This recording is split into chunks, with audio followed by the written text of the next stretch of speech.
দেখো গাইজ, আজকে হচ্ছে আমরা হবিষ্যি করতে বসেছি তিনজন। এর আগে আমরা চারজন মিলে করে মানে পাঁচজনে করেছি। আজকে যার যারটা সেই আমরা তিন ভাই বোন একসাথে করছি। আর পুরো ব্লগগুলো তোমরা দেখো, পাশে থেকো।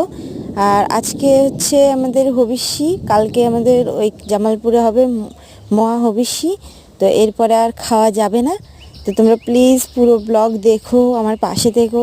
ব্লগগুলো আমি ঠিকঠাক করে ছাড়তে পারছি না, একটু লেট হবে, তাও তোমরাও দেখো, আমাকে একটু সাপোর্ট করো। দেখো আমাদের হবিষ্যিগুলো রান্না করছি কি করে, আমি বোন দাদা মিলে। খুব একজন মজা, মানে কি বলবো, মন থেকে যদি কিছু চাও না, সম্পূর্ণ মানে কি বলবো, সম্পূর্ণ ইয়ে হয়। দেখো আমাদের খুব ভালো লাগছে যে আমরা ভাই বোন এক জায়গায় হয়েছি তিনজন, বসে তিনজন আমরা হবিষ্যি রান্না করছি। আর বোন তো কেঁদেই দিচ্ছে, এত হাওয়া জানো তো, যখন হবিষ্যি করি তখন খুব হাওয়া থাকে।